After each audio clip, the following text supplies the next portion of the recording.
La Asociación Camino Anima Mundi presenta. Hay una sensación íntima, muy real, que experimenta hoy en día cualquiera que intente obrar con rectitud. Ujú. Sí, esa pesadez, ¿verdad? Exacto. Es esa impresión, a veces totalmente abrumadora, de despertar por la mañana en un mundo que parece venir, bueno, torcido de fábrica. Ya, totalmente torcido. Y a ver, no se trata simplemente de tener un mal día o un atasco en el tráfico, o no sé, de enfrentarse a un problema puntual. Es la percepción física y psicológica de que la realidad funciona como una trama continua de desgaste. Como si fuera una máquina diseñada para extraer energía. Eso es, una máquina de extracción llena de ruido y de una exigencia sin descanso. Uno intenta de alguna manera aportar belleza, servicio o verdad a su entorno y, al mirar alrededor, se encuentra a menudo con burocracia ciega, cinismo, manipulación. Una especie de codicia ambiental que, fíjate, lo impregna todo, ¿no? Tal cual. Y hoy nos sumergimos en una serie de reflexiones muy profundas sobre este desgaste estructural. Nuestra misión en este análisis no es dar consejos superficiales de autoayuda. Queremos extraer la lógica espiritual detrás de este asedio al alma. Claro, porque no es una simple queja de sobremesa sobre lo difícil que es la vida moderna. No lo es. Es una lectura existencial. El dolor profundo no viene de los contratiempos en sí, sino de percibir que este mal está estructurado, que es el clima en el que intentamos respirar. Y es crucial detenerse en la anatomía de este clima, porque ahí es donde radica el peligro real. Cuando se vive inmerso en este entorno de desgaste, la amenaza más grave no es terminar con fatiga muscular o dolor de cabeza. ¿Cuál es entonces? La verdadera amenaza es el asedio del alma.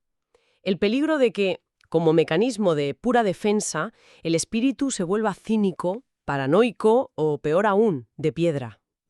La dureza de corazón. Exacto. Es un drama tremendo. Alguien empieza su trayectoria queriendo amar, con una vocación luminosa, y termina organizando toda su energía diaria simplemente para no ser devorado por el entorno. Ya, o sea, se empieza queriendo ofrecer belleza y se termina queriendo sobrevivir, pura y llanamente. Y cuando la supervivencia se convierte en el único horizonte, ahí el mal ha conseguido su mayor victoria. Porque no solo te golpea desde fuera, sino que logra que, por dentro, abandones tu verdadera naturaleza. A ver un momento, porque esto plantea un escenario casi de trinchera. Entiendo el diagnóstico, esa transformación de un corazón dispuesto en un corazón a la defensiva, pero surge una pregunta que a veces da un poco de vértigo formular en voz alta. Sí merece la pena. Claro, ¿merece la pena seguir poniendo belleza, seguir intentando hacer las cosas bien en un lugar que parece reclamar pragmatismo frío y dureza todo el tiempo? Es la gran pregunta, sí. Y para abordar esto, las fuentes que analizamos hoy dirigen la mirada hacia la figura de Jesús. Pero ojo, no como un mero adorno teológico o la figura de un vitral inalcanzable. No, sino como un compañero real en medio del barro. Eso es. Pero claro, la visión popular que suele haber es muy distinta a esta inmersión en el barro, ¿no? Totalmente distinta. Se suele tener una imagen muy adulcorada. Hay una tendencia enorme a pensar que Jesús habitó en un oasis espiritual, levitando sobre los problemas terrenales. Como si estuviera rodeado de una paz inquebrantable y todo el mundo le escuchara con devoción. Y la historia, la pura materialidad de los textos, muestra exactamente lo contrario. Vivió en una estructura profundamente rota, invadida por impuestos asfixiantes, sospechas políticas constantes, trampas verbales. Las autoridades buscando su caída en cada esquina, claro. Y no solo eso, el poder opresivo de un imperio militar, la incomprensión de su propia familia, el oportunismo de las masas, la violencia legalizada. Vaya, que no hubo ninguna burbuja de cristal. Ninguna en absoluto. Y la lección vital aquí es fascinante. Él no fue ingenuo ante el mal, pero tampoco dejó que ese mal definiera su modo de ser. No se dejó moldear por la materia del mundo. Aceptó estar en el barro, pero encarnó otra lógica. Y esto de encarnar otra lógica me lleva a pensar en los peajes. Porque hay peajes visibles, está claro, uno paga con dinero en una autopista. Pero el sistema actual está lleno de peajes invisibles, de tributos ocultos. Sí, constantemente. A veces parece que, no sé, rellenar un formulario digital de 15 páginas, que falla 3 veces solo para darte de baja de un boletín, es una forma de guerra espiritual moderna. Es que lo es. Parece una exageración, pero te drena. Creemos que el mundo solo cobra en tiempo o en euros, pero el verdadero costo es interno. Y esto conecta directamente con esa famosa frase evangélica que recogen los textos, la de dar al César lo que es del César. ¿Qué significa realmente eso hoy? Pues esa es la clave de todo el asunto. Históricamente se ha interpretado casi siempre como una máxima diplomática, para salir del paso. Sí, como una respuesta política y ya está. Exacto. Pero si profundizamos en la mecánica de la frase, se comprende que es el trazado de una frontera interior absoluta. Lo que está diciendo es que el sistema te puede complicar la vida, exigir trámites absurdos, cobrarte, pero el alma no es propiedad del César. Hay un núcleo espiritual que no le pertenece a la burocracia. Ni a la tiranía de la opinión pública, ni al chantaje emocional del entorno. El drama contemporáneo es que, por inercia y agotamiento mental, terminamos entregando mucho más que el impuesto o la hora extra. Claro, te llevas a casa la ansiedad del conflicto laboral. Eso es. Entregas la paz, entregas la dignidad, la alegría, das el corazón entero como si fuera un tributo inevitable. Y ahí es donde la espiritualidad exige levantar un muro. Es vital impedir que el mundo cobre ese tributo en el centro del espíritu. Ya, pero, a ver, seamos realistas por un segundo. Entiendo perfectamente la teoría de no entregarle el alma al César, pero si alguien no le entrega al sistema lo que pide, esa hiperdisponibilidad, esa sonrisa forzada, el sistema muchas veces te penaliza o directamente te expulsa. Por supuesto que sí. Entonces, ¿no es un poco romántico pensar que se puede poner ese muro interior sin sufrir consecuencias externas brutales? No, no es romántico para nada. Es radicalmente doloroso. Y por eso mismo requiere tanta valentía. Poner ese muro no evita las consecuencias externas. De hecho, a menudo las provoca. Las acelera, ¿verdad? Sí. Quien intenta construir con verdad choca frontalmente con la turbiedad del entorno. Hay una herida muy profunda en los que construyen, una hipersensibilidad al caos ajeno. El que vive adormecido no siente el roce, pero el que está despierto sufre cada golpe. Claro, estás vivo. Pero es fundamental comprender que este dolor no es debilidad, es la prueba luminosa de que tu alma aún no se ha embrutecido. Duele porque sigue viva y reacciona. Pero ojo, para no romperse, la primera clave práctica es soltar el mesianismo agotador. El mesianismo agotador. Para visualizar esto me viene a la cabeza, fíjate, una analogía de arquitectura. Es como si una ventana intentara ser el pilar de carga de un edificio entero. Madre mía, qué buena imagen. Si la ventana, que en teoría está hecha para dejar entrar la luz, intenta sostener el techo y el hormigón, se va a quebrar en 1000 pedazos irremediablemente. Y dejará de iluminar, claro. Exacto.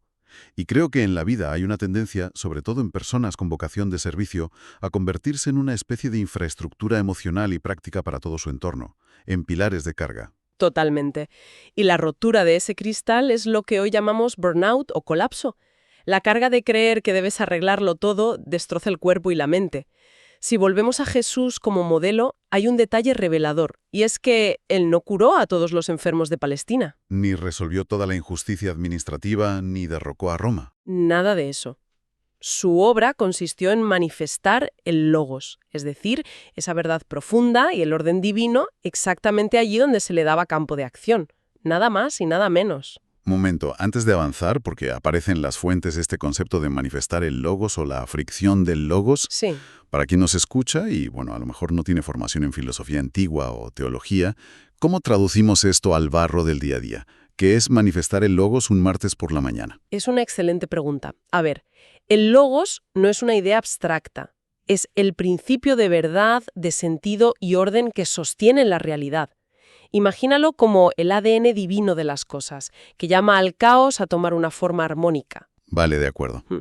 Manifestar el logos un martes por la mañana es, por ejemplo, decidir no participar en un cotilleo venenoso en la oficina. Frenar el caos ahí. Exacto. Es hacer un trabajo intelectual con cuidado, aunque nadie lo vaya a valorar. O poner un límite sano a una relación abusiva. Al introducir ese orden en un entorno cínico, inevitablemente se produce fricción. Porque la mentira resiste a esa luz, claro. Y por eso, si una obra justa encuentra resistencia, la mente humana tiende a pensar que se ha equivocado de camino. Pero la lectura espiritual dice lo contrario. Lo vivo nace siempre en medio de la fricción. El orden no aparece en un jardín perfecto, sino como una semilla que rompe la tierra dura. Y parir esa belleza, empujar contra la tierra dura, agota de una forma indescriptible. Y aquí surge una pregunta dolorosa. ¿En qué momento el servicio desinteresado se convierte, sin darnos cuenta, en financiar la irresponsabilidad ajena con la propia sangre? Uf, pasa muchísimo. Se confunde la misión vital con la mera sobrecarga. Sí, parece que a menudo glorificamos el sobreesfuerzo, ¿no? Claro. La misión es aquello que corresponde a tu propio camino, a esa ventana de la que hablabas. La sobrecarga es el peso adicional que la urgencia del entorno o la negligencia de otros hacen recaer sobre ti. Y terminas sosteniendo pesos que nadie te pidió sostener. Por eso decimos que la bondad necesita forma. Una bondad sin bordes definidos termina siendo devorada por el entorno. Custodiar el espacio interior, donde respira tu vocación, es el verdadero acto de fidelidad. Jesús servía así, pero también se retiraba a la montaña y guardaba silencio. No vivía esclavo del próximo incidente ni del espectáculo, desde luego. Este contraste entre crear obra y un entorno hostil me recuerda a uno de los ejemplos más impactantes que recogen los textos, el de Andrei Rublev. Ah, sí, el gran iconógrafo. Crear en medio de la barbarie absoluta. Así es, especialmente tal como lo explora el cine de Tarkovsky. Ilustra esta batalla magistralmente. Rublev vivía en una época de crueldad extrema, de saqueos. La vida humana no valía nada. ¿Y cómo no volverse estéril por dentro en un sitio así? Ese era su verdadero reto. Cómo seguir pintando un ícono que es pura armonía sagrada en un mundo destructivo. Y la clave radicaba en una lealtad interna implacable. Su belleza no nacía porque el mundo le premiara o aplaudiera, sino porque decidió no traicionar la imagen interior que recibió de Dios. O sea, operaba al margen de la validación del sistema. Completamente. Pero, a ver, esto plantea un problema muy grave en la práctica. Si alguien decide poner esos límites para no traicionar esa imagen interior y se retira a descansar, el entorno automáticamente juzga. Te tachan de egoísta, claro. Exacto. Se asume que te falta compromiso, que has caído en la tibieza. Hay un juicio social feroz sobre el cansancio. ¿Cómo distinguimos un agotamiento clínico, un colapso del sistema nervioso, de una crisis espiritual real? Esa es una de las trampas más destructivas. Pensar que el cansancio mental es un fallo del espíritu. Cuando el sistema nervioso se satura de cortisol, la mente ve todo como una amenaza. Esto no es falta de fe, es sobrecarga estructural. ¿Y cómo no caer en la trampa de espiritualizar esto mal? Pues, desde una espiritualidad verdaderamente encarnada, la respuesta es una compasión radical hacia la propia humanidad. Hay que bajar la autoexigencia, podar compromisos, proteger los horarios de descanso como si fueran un templo. Ya no es cómo lo soporto todo, sino cómo custodio lo sagrado en mí. Eso es. Cambiar la pregunta te hace ver al instante que compromisos necesitan una poda urgente. ¿Cómo custodio lo sagrado en mí? Es un cambio de paradigma total, pero al aplicar esto, al intentar dar un paso atrás, asalta una tristeza muy particular a quienes cuidan de otros. Llega un momento en que se sostiene tanto que el corazón se pregunta, ¿y a mí quién me sostiene? Duele muchísimo esa vulnerabilidad pura. Y es una herida que debe validarse sin taparla con falsa piedad. Para entender esto, las fuentes nos remiten al huerto de Getsemaní. Donde Jesús no es un superhéroe de mármol. Exacto. Está sudando angustia física, pidiendo explícitamente compañía. Quedaos aquí y velad conmigo, dice. La enseñanza no es reprimir la angustia. La verdadera fuerza espiritual es no romper el diálogo con el misterio, con el Padre, justo en el epicentro del agotamiento. Es una oración despojada, ¿verdad? Ya no es arregla este mundo, es no dejes que este mundo me robe el corazón. Lucidez para no entregar el alma. Y vaya si hace falta distinguir, porque aquí hay un terreno pantanoso. He visto 1000 veces cómo se justifica aguantar abusos laborales diciendo que son cruces que toca llevar. Uf, sí. O que se ofrecen por amor. Un error gravísimo. Parece que glorificamos aguantar lo inaguantable, cuando a veces eso pide a gritos cobrarse como es debido o cortarse de raíz. ¿Cómo distinguir una cruz real del puro desorden evitable? Llamar cruz a una injusticia que puedes frenar es una deformación. El logos nombra, separa la luz de la oscuridad y ordena. El gran antídoto contra esta confusión es pasar de una vida de reacción a una vida de ritmo. De reacción a ritmo. ¿A qué te refieres? El caos busca que vivas en emergencia perpetua. Todo es urgente. Cada correo es de vida o muerte. Ahí pierdes la cadencia interna y la interioridad se seca. La solución es introducir deliberadamente islas de reino en los días. Islas de reino. Entiendo que no es irse a un monasterio un mes, sino algo más material para el que tiene que pagar la hipoteca. Gestos muy concretos que interrumpen la maquinaria. Un paseo de 20 minutos sin el teléfono, Maravilloso. saborear la comida sin mirar pantallas, decir un no sereno cuando acaba el horario laboral, son actos de belleza gratuita para recordarle al sistema nervioso que el César no tiene el poder total. Que hay un territorio sagrado vedado para él.